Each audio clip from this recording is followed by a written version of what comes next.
दोस्तों, आप इमेजिन करो कि आप किसी हादसे का शिकार हो गए हो और दुनिया के लार्जेस्ट डेजर्ट में यानी कि ऑस्ट्रेलिया रेगिस्तान के बीचों बीच फंस चुके हो। इस डेजर्ट का एरिया 14 लाख स्क्वायर किलोमीटर का है, जो दुनिया का चौथा सबसे बड़ा डेजर्ट है। आप इस डेजर्ट में घूम चुके हो। आपके पास ना ही पीने के लिए पानी है और ना ही खाने के लिए खाना है।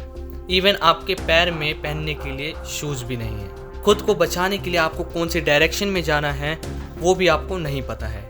रेगिस्तान का 45 डिग्री का टेम्परेचर आपको हर मिनट जला रहा है। दोस्तों, आप आंखें खोलो और ऊपर वाले का शुक्र करो कि आपकी लाइफ में आज तक ऐसा कोई हादसा नहीं हुआ है। लेकिन आज मैं आपको जो स्टोरी सुनाने वाला हूँ वो कोई मनगढ़ंत कहानी नहीं है।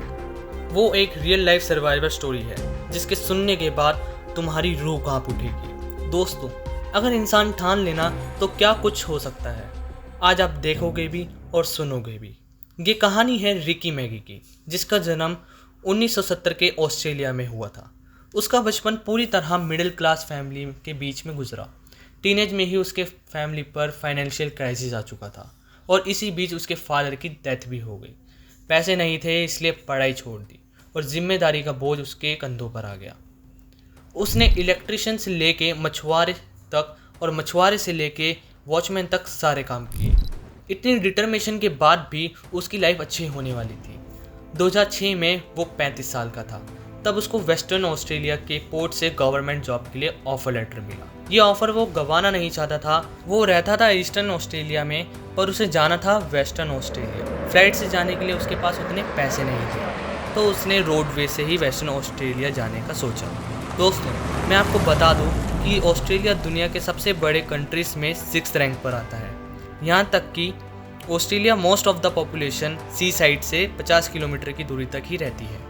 मतलब ऑस्ट्रेलिया एक बड़े आइलैंड की तरह है जहाँ पर लोग सिर्फ बीच साइड पर ही रहते हैं, जिसकी वजह से ऑस्ट्रेलिया का मिडिल वाला एरिया बहुत सुनसान है। और वो इतना सुनसान है कि वो रेगिस्तान में बदल चुका है। इसी रेगिस्तान वाले एरिया को द ग्रेट ऑस्ट्रेलियन डेजर्ट कहते हैं। रिकी भी इसी डेजर्ट वाले एरिया से जा रहा था। उसके पास सफ़र में जो चाहिए था वो सब कुछ था। पैक फूड, पानी, मतलब अपनी जर्नी के लिए पूरी तरह से वो प्रिपेयर्ड था। तभी डेजर्ट में रिकी को 3 लोग दिखे जिनकी कार खराब हो चुकी थी। वो भी रिकी की तरह एक रोड ट्रिप पर निकले थे। तो रिकी ने इंसानियत दिखाई और लिफ्ट ऑफर करी। लेकिन उन 3 लोगों ने रिकी को किसी तरह ड्रग्स दिए और बेहोश कर दिया। जब रिकी को होश आया तब उसने चारों ओर देखा। उसे दूर दूर तक सिर्फ रेगिस्तान दिख रहा था। रेत के ढेर दिख रहे थे। पानी का ना कोई नामो निशान तक नहीं था। उसे पता नहीं था कि वो कहाँ पर है और सर पर सिर्फ सूरज की तपती हुई धूप थी। टेम्परेचर 45 डिग्रीज के आसपास ही था। उसने खुद को चेक किया तो उसके पैसे, फ़ोन, वॉलेट सब कुछ वो डूबा चुका था। उन लोगों ने रिकी के शूज़ तक ले लिए थे। उसको रेगिस्तान में एक जिंदा लाश बनने के लिए छोड़ दिया था। ना कोई इंसान दिख रहा था और ना ही कोई रोड। अब उसके पास 2 रास्ते थे। पहला, किसी दिशा में चलता जाए और जिंदा रहने की कोशिश करे, या फिर वहीं पड़ा रहे और मौत को एक्सेप्ट कर ले। लेकिन रिकी ने फर्स्ट ऑप्शन चूज़ करा। वो जिंदा रहने के लिए हर हालत का सामना करने के लिए तैयार था। वो एक ही डायरेक्शन में चलने लगा। घंटों तक एक ही डायरेक्शन फॉलो की, लेकिन कुछ ही दूर में भूख और प्यास की वजह से हालत ख़राब होने लगी। उसे भ्रम होने लगा कि उसके सामने पानी है, लेकिन जब भी वो पानी के सामने जाता हाथ में सिर्फ धूल और मिट्टी ही आती। थोड़ी दूर चलने के बाद उसके सामने एक बहुत बड़ा रेत का पहाड़ आ गया। उस पर चढ़ने के बाद रिकी को सीजनल रिवर दिखी।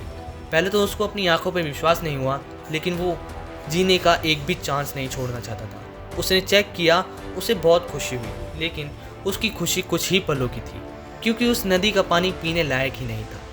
उसे नदी के बहाव के साथ ही अपना रास्ता चूज किया। दिन गुजर रहे थे। रिकी अब भूल चुका था कि रेगिस्तान में रहकर उसको कितने दिन हो गए हैं। दोस्तों, उस रेगिस्तान में रहना जैसे ज़िंदगी जीते हुए नर्क का सफ़र करना था, क्योंकि दिन में ऑस्ट्रेलिया डेजर्ट का टेम्परेचर 45 डिग्री के ऊपर चला जाता था और रात में वही टेम्परेचर 10 डिग्री तक चला जाता है। इन एक्सट्रीम टेम्परेचर की वजह से बीमारी के चांसेस बहुत ज़्यादा बढ़ जाते हैं। बीमारी के क्या, मरने के चांसेस भी। लेकिन रिकी के पास ऐसी स्ट्रॉन्ग विल पावर थी जिसकी वजह से उसके आगे मौत ने भी घुटने टेक दिए थे। उसने खुद को जिंदा और आगे बढ़ने के लायक रखने के लिए हर मुमकिन कोशिश की। उसके पास ठंड से और धूप से बचने के लिए कपड़े भी नहीं थे। उसको रात में गुफाओं का सहारा लेना पड़ता था। उसको छोटे गड्ढों में पीने के लिए पानी मिल जाता, लेकिन अगर पानी नहीं मिलता तो कभी कभी उसको अपना खुद का पेशाब भी पीना पड़ता था। बहुत दिन गुजर चुके थे, हालत बद से बदतर हो चुके थे। रिकी का वेट भी बहुत कम हो चुका था। अब उसकी बॉडी भी जवाब देने लगी थी। उसको लगता था कि आज मैं जिंदा नहीं बच पाऊंगा, लेकिन फिर भी रिकी को लगता था कि कहीं ना कहीं वो इस रेगिस्तान से बचकर निकल सकता है।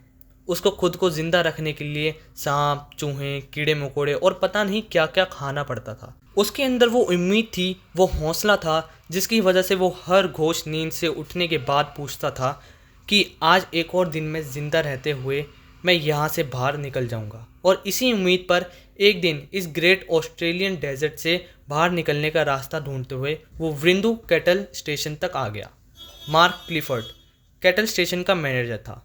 रिकी ने जब मार्क से डेट पूछी तो उसको बहुत बड़ा झटका लगा, क्योंकि उसको पता चला उसने 2 महीने 12 दिन एक वीरान रेगिस्तान में निकाले। इन 72 दिनों में रिकी ने बहुत कुछ झेला था, जिसकी वजह से बॉडी वीक हो चुकी थी।